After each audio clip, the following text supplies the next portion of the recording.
When we think of ancient Egypt, our minds usually jump straight to pyramids, golden masks, mummies, all that classic stuff. But what if all that incredible art, all those objects we see in museums, weren't just for decoration? What if they were actually pieces of an incredibly advanced technology, all designed for maybe the most ambitious engineering project in human history? Yeah, let's get into it. Okay, so take a look at this. This is the coffin of a priestess, Henatawi. And yeah, it's stunning, but it is so much more than just a box. Think of it like an intricate machine. Every single image on here, from the winged goddess Nut spreading her protection to the scarab beetle pushing the sun, it's all basically code. It's a functional tool covered in spells and symbols, all designed to do one thing: get Henatawi's spirit safely to the next life. So, what if we just completely reframe how we look at all this? Let's stop thinking of these things as just art and start seeing them for what they were intended to be: tools. Tools with a very, very specific job: to guarantee a successful journey into an eternal afterlife. Now, to really get this magical technology, you first have to understand the world the Egyptians lived in. Their entire reality, their whole belief system, was built on one powerful, predictable idea: the engine of cycles. The Egyptian world was a place of really stark contrasts. And you can see it perfectly right here. On one side, you've got the Black Land, the Kemet, that rich, fertile, life-giving strip along the Nile River.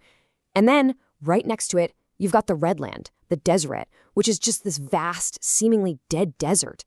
And think about it. Every single year, the Nile would flood and retreat, bringing new life to the Black Land. And every single day, the sun would rise, cross the sky, die in the west, and then, without fail, be reborn the next morning. So this wasn't just, a calendar for them. This was a constant divine promise. Every flood, every sunrise was proof that order would always triumph over chaos, that life would always conquer death. This gave them this incredible, unshakable confidence that this cycle was the fundamental law of the entire cosmos, and that it applied to human life too. And this, right here, is where their art comes into the picture. It was never about just making pretty things to look at. It was a functional, powerful tool designed to actively help maintain this cosmic order, a concept they called ma'at. Just let that sink in for a second. The Egyptians used the exact same word for writing, drawing, and painting. Why? Well, because for them, most images were basically just giant hieroglyphs. To draw something wasn't just to make a picture of it. It was to invoke its very essence. It was a way to make something magically and permanently real. Let's take a classic example, the Ankh. You've seen this everywhere. It's the hieroglyph for life. So when you see a god holding an Ankh in a carving, it's not just a nice little symbol. It's showing the god actively wielding the fundamental power of existence itself. The Ankh isn't a symbol of life, it's the technology for life. Or how about the scarab beetle? This is brilliant. The Egyptians watched dung beetles roll up these little balls of dung, and then later, new beetles would just appear out of them, like magic. It looked like spontaneous creation, so they connected that to the sun god rolling the sun across the sky. And boom, the beetle, or Keper, became the hieroglyph for the very idea of coming into existence, an incredibly powerful symbol of rebirth. So you take this belief in cycles, and you combine it with this idea of art as a magical tool, and what does it all lead to? Well, it leads to their ultimate life's work: engineering a perfect afterlife. And this wasn't some morbid obsession with death. Far from it. It was an incredibly optimistic and very practical plan for living forever. Right. Their goal wasn't some kind of abstract heaven in the clouds. What they wanted was to continue the life they already had, right here on Earth, just a perfected version of it. Without any of the bad stuff, like sickness or pain. They loved their lives, and they wanted it all to just keep going. But to get there, well, you had to pack properly. This has to be one of my favorite examples of that. This is a 4,000-year-old model of a granary. It was found in the tomb of an official named Mekatero. And look at the detail. You can see little scribes counting sacks of grain while workers fill up the bins. It's an amazing little diorama. But here's the thing.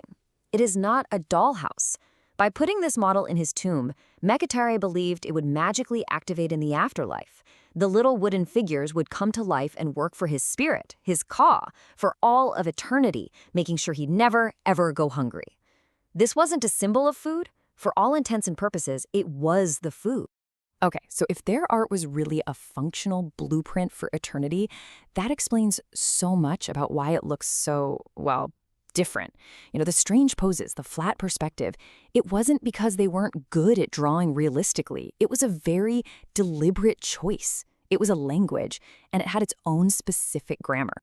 This scene from the Tomb of Mena is the perfect case study. Here he is, hunting birds and spearing fish in the Nile marshes. It looks so busy and full of life, right?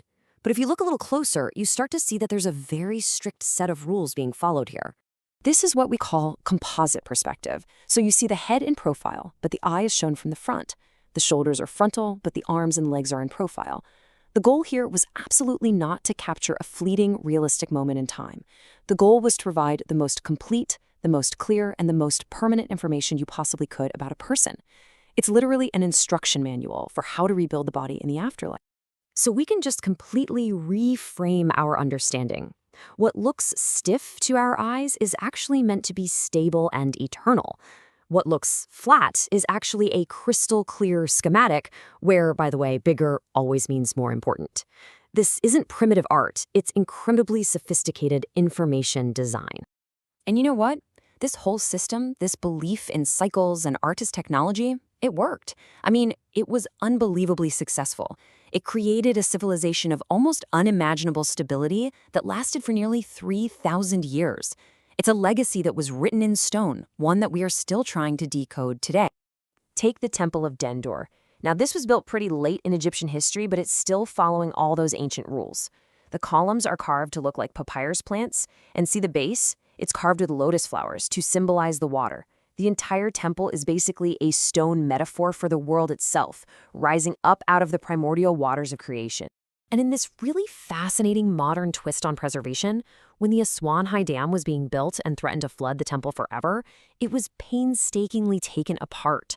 All 800 tons of it were packed into crates and shipped all the way across the ocean. It's kind of the ultimate testament to our enduring fascination with this civilization that really tried to build something that would last forever. And it really makes you wonder, doesn't it? In our world, where everything changes so fast, what can we possibly learn from a culture that valued permanence above almost everything else? A civilization that wasn't building for the next quarter or the next decade, but for the next million years. What does it actually mean to build something to last?